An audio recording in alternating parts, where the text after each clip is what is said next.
So you've created a new Capture One catalog, and now you need to import in some images to look at. So first, let me show you how to bring in images from an actual what's on the hard drive. So I'm going to go ahead and click import, and immediately it pops up and it's pulling images from some other last thing I was doing. So I'm going to go ahead and choose where I'm going to import from. I'll click reset tool. I will say choose. And it says, okay, where do I want to pull this from? So I'm going to go ahead in this instance and I'm going to go to my external hard drive. Let's get in photo 5. And then in here, I've got a bunch of Capture One stuff. So we will go into this folder here. Now this folder here has a bunch of images. So we will take a look at what's there. So I'll go ahead and say review for import. And this pops up and shows me all of the images that are on or inside this folder for the purposes.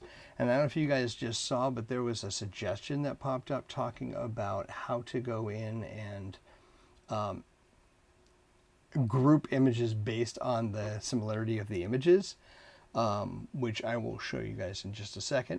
So basically, let's start here. If you have subfolders inside of the folder that you're choosing, make sure you click to include subfolders, and that will find any other images that might also be in the same location.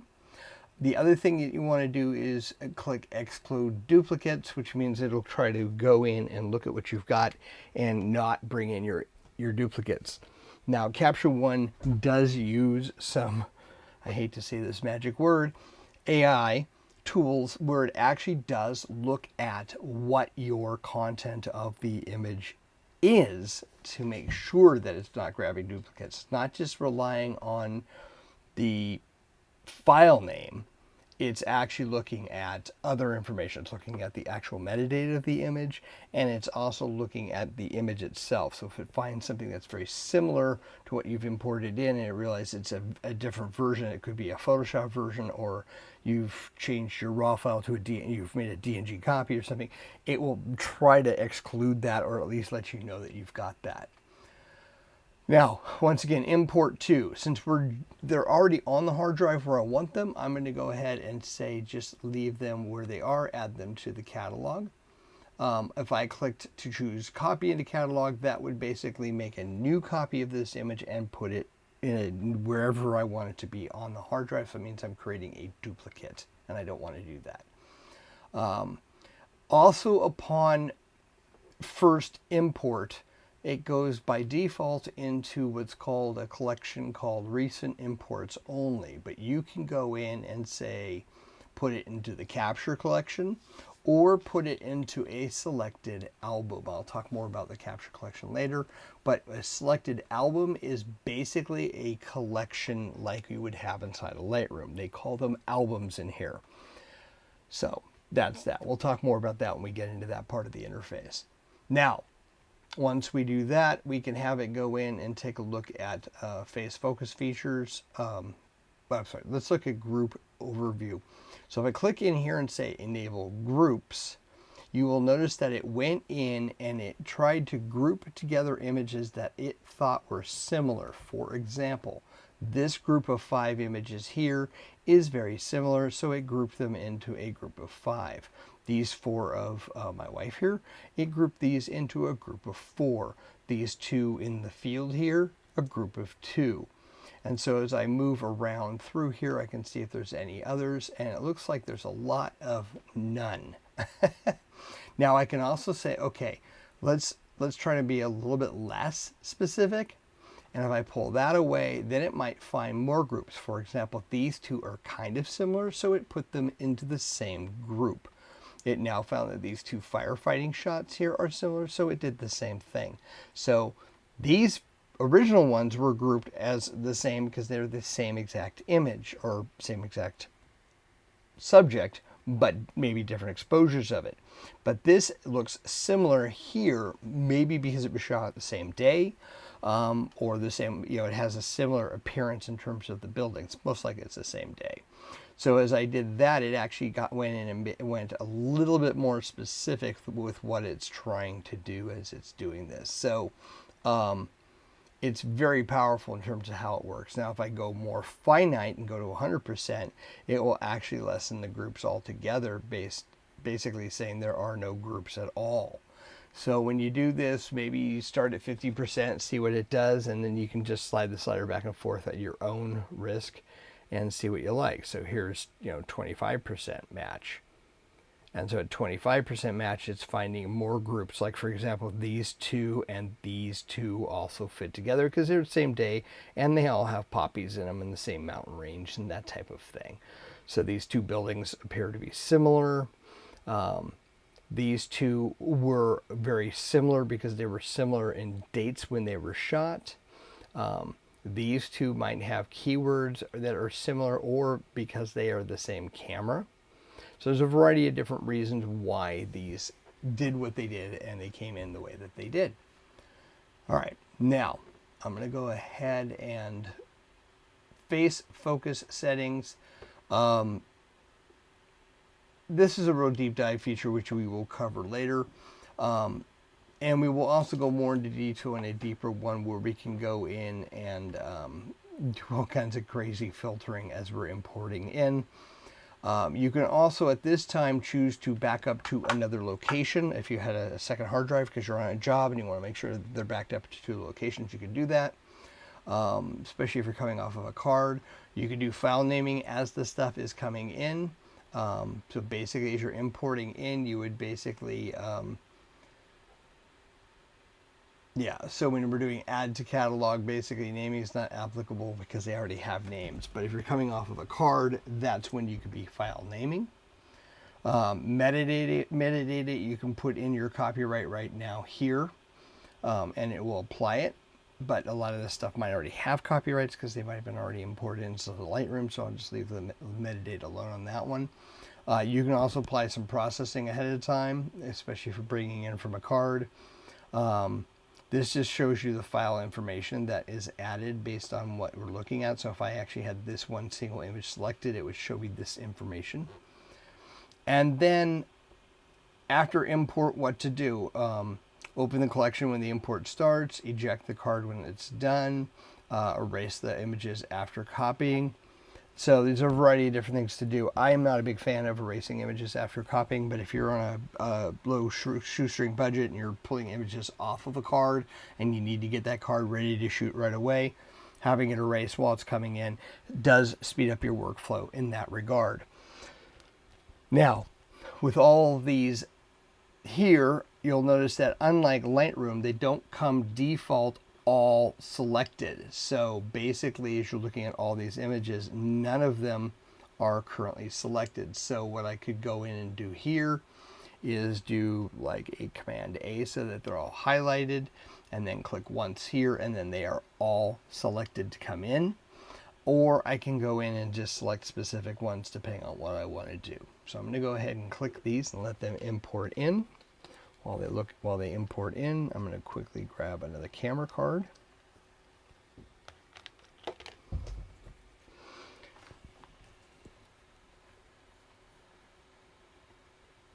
So this is what's called the activities viewer. Anything that you're doing, exporting, importing, whatnot, this is showing you the status of what's going on. But this also says that if you close this, you can continue to do other things. For example, if I wanted to go to this image here and I wanted to go in and start processing this image immediately, I can do that while this is going on in the background. So I could quickly go in and go to the adjust and maybe go in and fix the white balance and say, okay, let's make this direct sunlight and just change the white balance just a smidge. So I can start playing around with things while this is going on. Plus, if I don't want to see this, I can just close this. It will still be going regardless of whether or not I'm actually, So while that's going on, I will plug in this camera card real quick here into my card reader.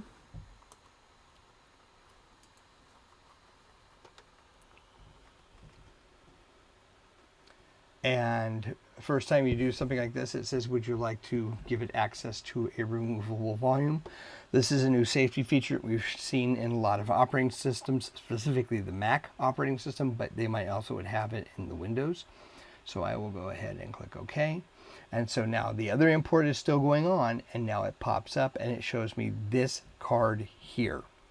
So once again, as previous, I've got a card here with a bunch of images, and I've already got it going in and enabling groups. Now I'm going to let you guys know real quick, you're looking at images from a card from my vacation during the summer, and I've got images here.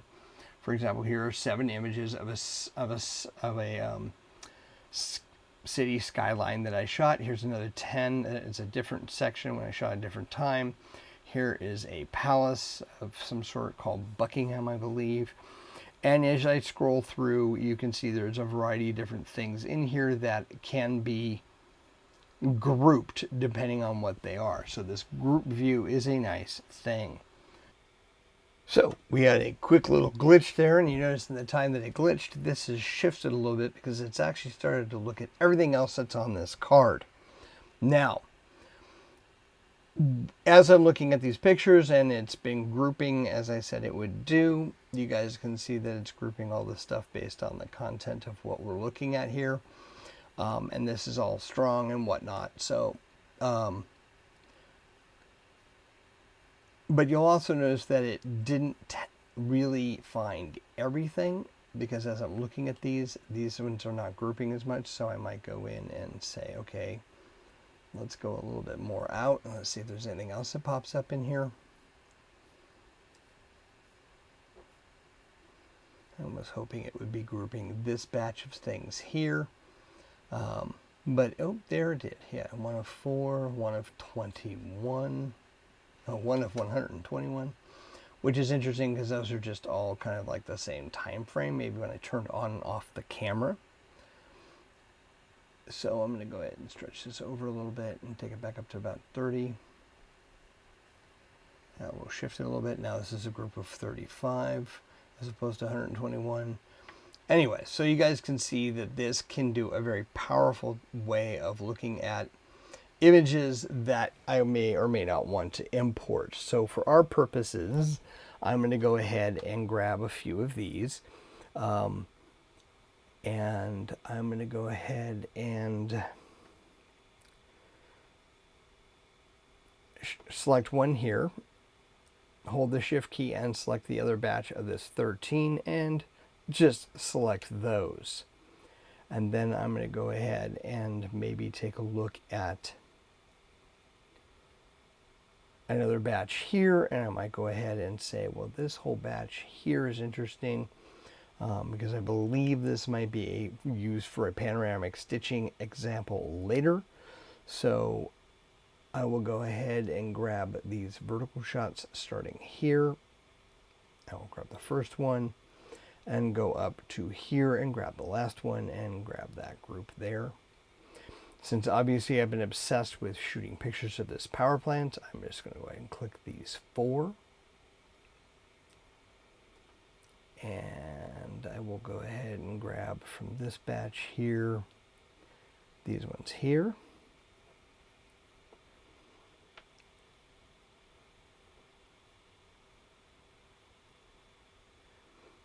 And there's some humor behind this building. And I'm going to go ahead and grab the batch from here through to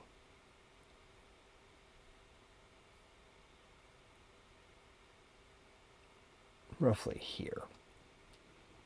All right, now that I've selected all these, I'm going to say, where do I want these to go? And I don't want to leave them on my card. So in this instance, I'm going to go ahead and say copy into catalog. And it says, well, okay, it's going to do that, but where exactly is it going to go? I'm going to have to click these 3 dots here.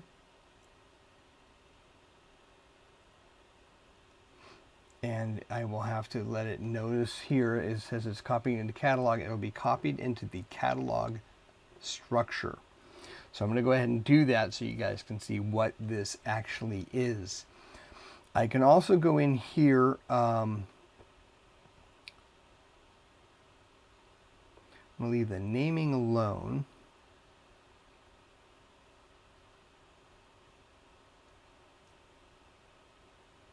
Under filtering,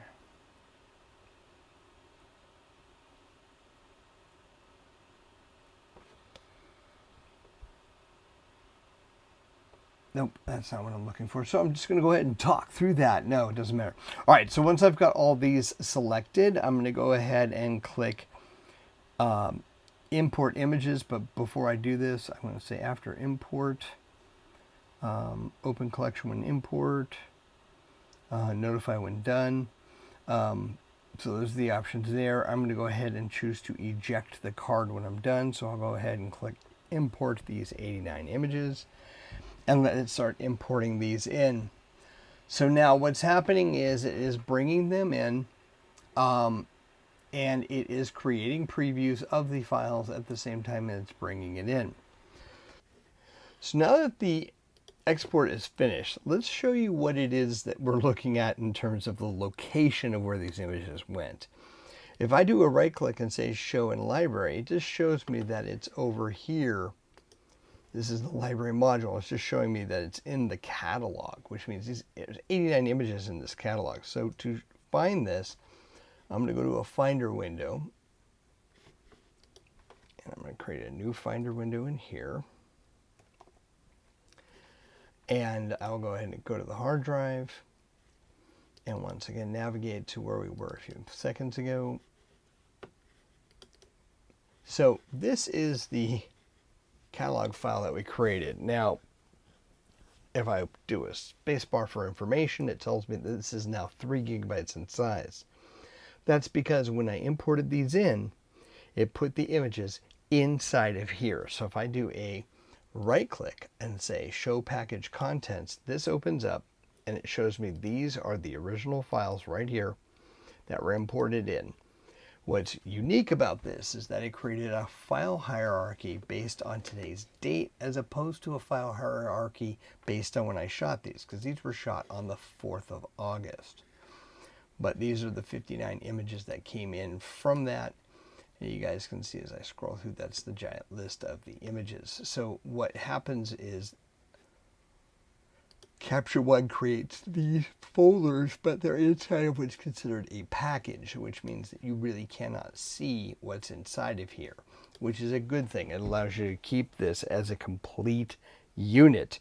And sometimes working in the commercial world, professional photographers will create a catalog or a session, and having everything self-contained inside of a folder like this allows them to just give this package straight over to a client who also is using Capture One for their purposes. So this is kind of a cool thing. Now, I could go back into the images here and I can narrow down what I've got before I give that out to the clients. Or I could do a variety of other things when I'm exporting out too. So that's the final thing about importing.